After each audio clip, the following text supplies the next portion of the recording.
नमस्कार साथियों, आप लोगों का फिर से स्वागत है हमारे YouTube channel Eklavya Sahu GK पर। दोस्तों, आज की इस वीडियो में देखेंगे 30 महत्वपूर्ण प्रश्न जो कि सीजीपीएससी और व्यापम के द्वारा लगातार पूछा जा रहा है। तो ये जो 30 प्रश्न है दोस्तों, प्रीवियस ईयर एग्जामों में पूछा गया प्रश्न है। तो हमारे साथ लास्ट तक बने रहिएगा और इस पूरे प्रश्न को सॉल्व करिएगा।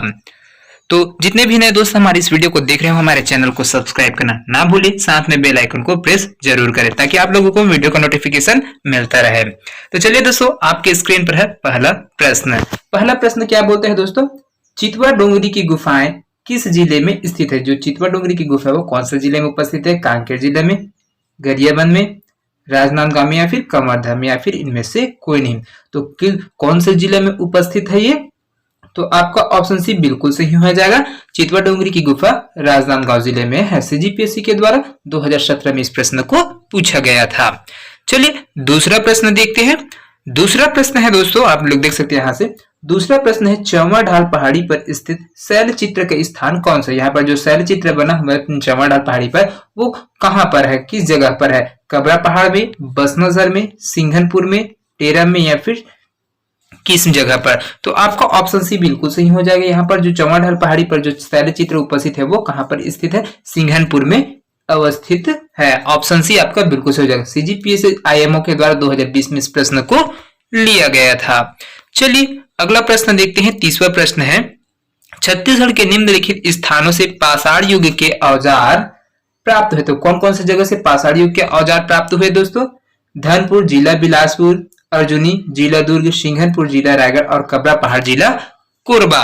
ये 4 जगह दिए। उसके बाद देखिए इसको अरेंज करके जमाना है आपको। तो इसमें सही जवाब कौन सा हो जाएगा? आपका ऑप्शन सी बिल्कुल सही हो जाएगा। यहाँ पर देख सकते हैं अरेंजमेंट करके जमाना। सबसे पहले कौन सा मिला था? यहाँ पर देख सकते पाषाण युग के कालक्रम जैसे पूर्व पाषाण युग, मध्य पाषाण युग, उत्तर पाषाण युग तथा नव पाषाण युग के अनुसार इन स्थानों से प्राप्त औजारों को क्रम निम्न कूट के आधार पर देना। ये सीजीपीएससी के द्वारा पूछा गया प्रश्न है।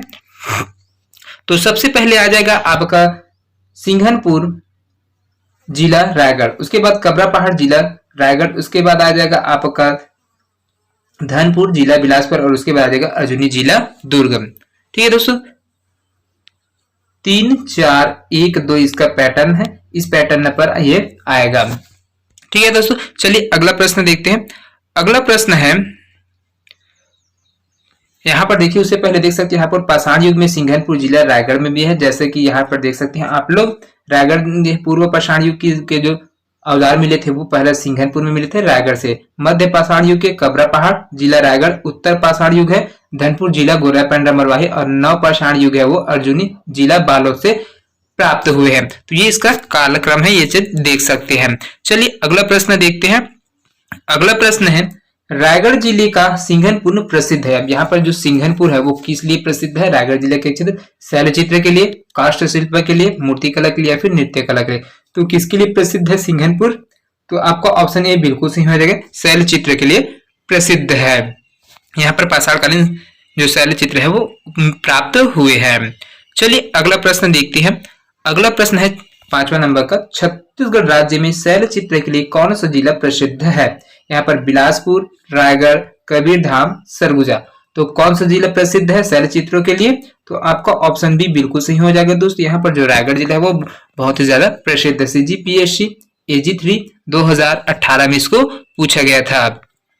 चलिए अगला प्रश्न देखते हैं। अगला प्रश्न है, पूर्व पाषाण काल से संबंधित है। तो कौन कौन से स्थान है जो पूर्व पाषाण कालीन से संबंधित है? सिंघनपुर, महानदी घाटी, टेरम या इनमें से कोई। तो कौन सा संबंधित है पूर्व पाषाण काल से? यहाँ पर सिंघनपुर है। यहाँ पर जो पूर्व पाषाण काल है उसके जो औजार है वो प्राचीन औजार वो प्राप्त हुए हैं। चलिए अगला प्रश्न देखते हैं। अगला प्रश्न है, पाषाण स्मारक कहाँ से संबंधित है? जो पाषाण स्मारक है वो कहाँ से संबंधित है? धनौरा से, बसनाझर से, कर्मागढ़ से या फिर भैंसागढ़ी से। तो कहाँ से है आपका जो पाषाण स्मारक कहाँ पर प्राप्त है हुआ था? तो वो हुआ था धनौरा में। आपका ऑप्शन ए बिल्कुल सही हो जाएगा। चलिए अगला प्रश्न देखते हैं। अगला प्रश्न है, छत्तीसगढ़ के निम्नलिखित स्थानों से पाषाण युग के औजार के साक्ष्य प्राप्त हुए हैं। छत्तीसगढ़ के निम्नलिखित स्थानों से पाषाण युग के औजार साक्ष्य प्राप्त तो कहाँ से हुए? धनपुर जिला बिलासपुर, अर्जुनी जिला दुर्ग, सिंघनपुर जिला रायगढ़ और कबरा पहाड़ जिला रायगढ़। तो कौन सा हो जाएगा दोस्तों, यहाँ पर पाषाण युग के औजार के साक्ष्य कहाँ से प्राप्त हुए थे, तो आपका ऑप्शन डी बिल्कुल सही हो जाएगा, कवरा पहाड़ जिला रायगढ़।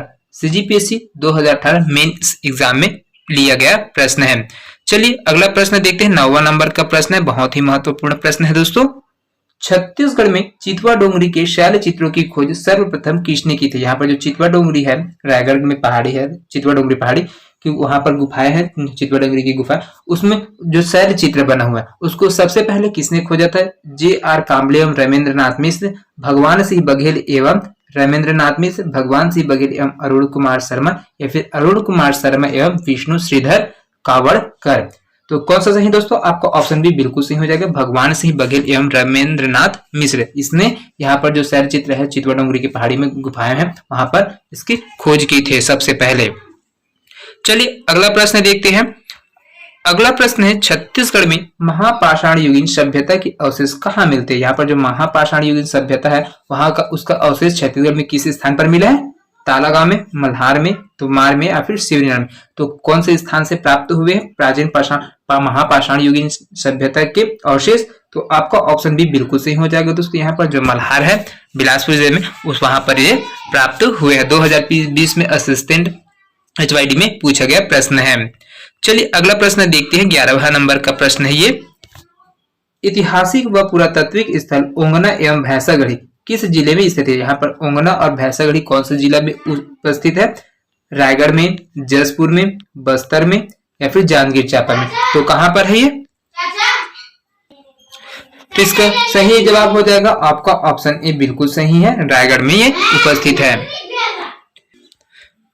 चलिए अगला प्रश्न देखते हैं। अगला प्रश्न है, वैदिक काल में छत्तीसगढ़ को निम्नलिखित में से किस नाम से जाना जाता था। 12वां नंबर का प्रश्न है, वैदिक काल में छत्तीसगढ़ को निम्नलिखित में से किस नाम से जाना जाता था। दक्षिण कोसल, छत्तीसगढ़, दंडकारण्य, गोंडवाना या फिर इनमें से कोई।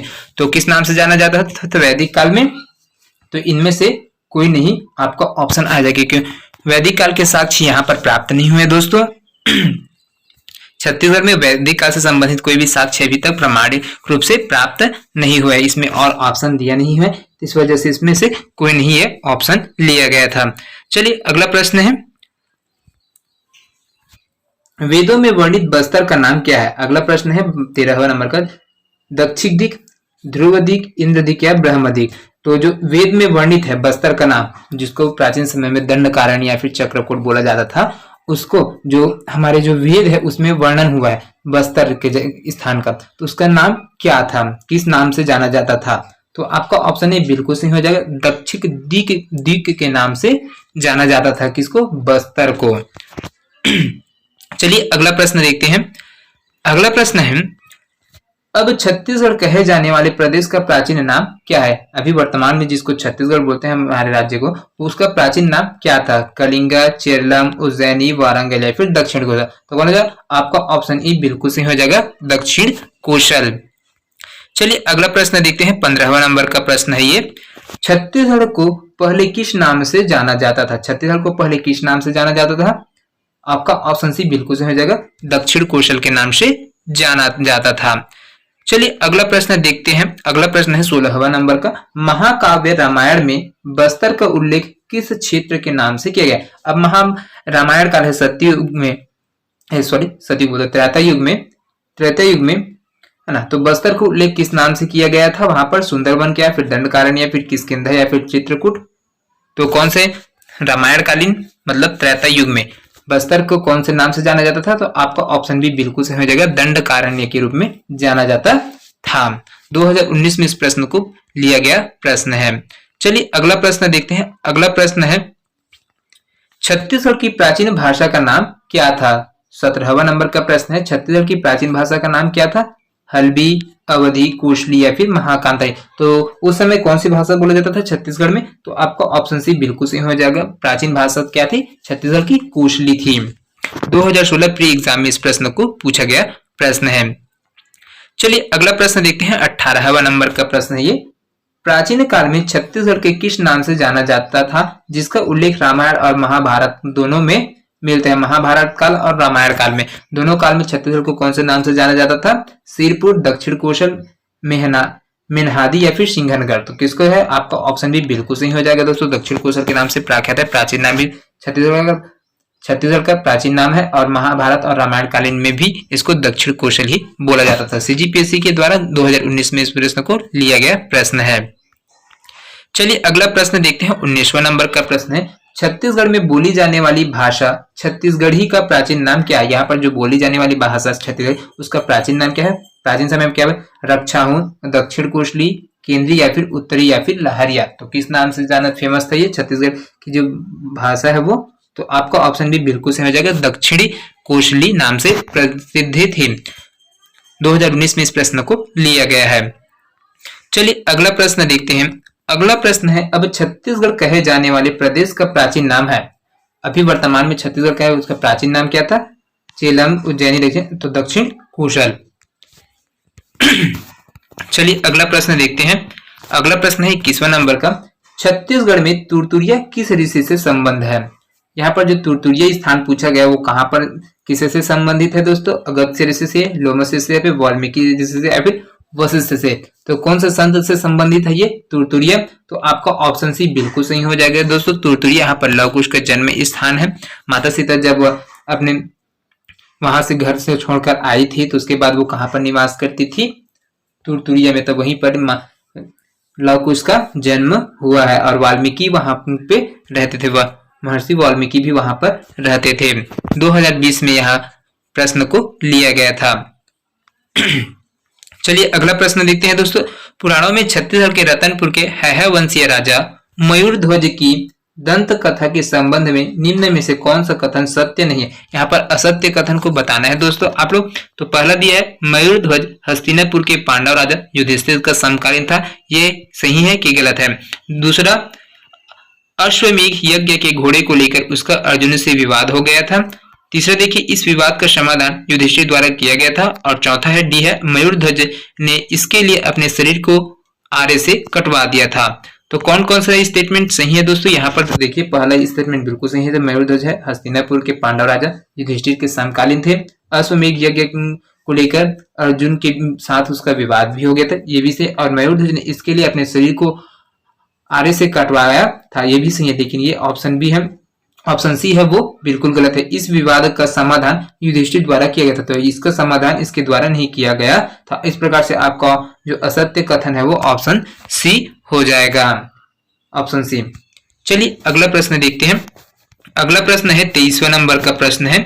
23वां नंबर का, प्राचीन जनश्रुति के अनुसार राजा मोरध्वज का संबंध छत्तीसगढ़ के निम्न स्थानों से जुड़े। तो जो राजा मोरध्वज है वो छत्तीसगढ़ के कौन कौन से स्थानों से था जाना जाता है, आरंग, खल्लारी, रतनपुर, रायपुर। ये कुट दिया हुआ है दोस्तों, यहाँ पर इसका आप आंसर देंगे। तो देखिए कौन कौन से स्थान से संबंधित है मोरध्वज, राजा मोरध्वज किससे संबंधित है, तो आरंग और रतनपुर ये दोनों से संबंधित, क्योंकि ये उसकी राजधानियां हुआ करती थी उस समय। और खल्लारी और ये इससे संबंधित नहीं है। इस प्रकार से आपका ऑप्शन सी बिल्कुल सही हो जाएगा। चलिए दोस्तों अगला प्रश्न देखते हैं।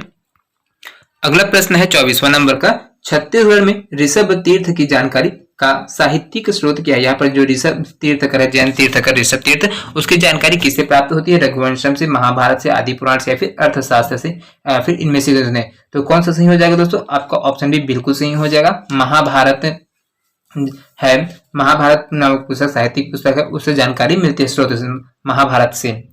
2016 में इस प्रश्न को लिया गया था। चलिए अगला प्रश्न देखते हैं। 25वां नंबर का प्रश्न है, महाभारत के अनुसार छत्तीसगढ़ प्रदेश के किस ऐतिहासिक स्थल का नाम रत्नावलीपुरी था।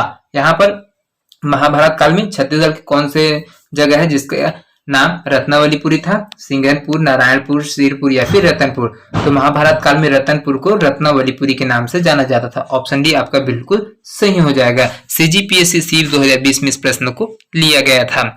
चलिए अगला प्रश्न देखते हैं। 26वां नंबर का प्रश्न है, बहुत ही महत्वपूर्ण प्रश्न है दोस्तों। अनंत प्रभु कुटी विहार में स्थापित मुख्य प्रतिमा किसकी है। तो देखिए दोस्तों यहाँ पर जो ऑप्शन है उसमें दिया है विष्णु, शिवलिंग, आदिनाथ और बुद्ध, इनमें से कोई। तो क्या हो जाएगा दोस्तों, अनंत प्रभु कुटी विहार की स्थापना किसने की थी। तो आपका ऑप्शन डी बिल्कुल सही हो जाएगा दोस्तों। यहाँ पर बुद्ध है, भगवान बुद्ध, उसने यहाँ पर जो मुख्य प्रतिमा है, आनंदकोटि विहार में मुख्य प्रतिमा, उसकी स्थापना भगवान बुद्ध ने की थी। चलिए अगला प्रश्न देखते हैं। अगला प्रश्न है 27वां नंबर का। किस ग्रंथ में जानकारी मिलती है कि गौतम बुद्ध कुछ समय के लिए सिरपुर छत्तीसगढ़ आए थे? तो यहाँ पर गौतम बुद्ध है वो छत्तीसगढ़ में कब आए थे, सिरपुर में? तो उसके बारे में जानकारी किससे मिलती है? अवधान शतक से, अंगुत्तर निकाय से, या फिर ए और बी दोनों से, या फिर इनमें से कोई? तो किसके से उसके बारे में जानकारी मिलती है? तो आपको ऑप्शन ए बिल्कुल सही हो जाएगा। अवधान शतक पुस्तक है उससे जानकारी प्राप्त होती है।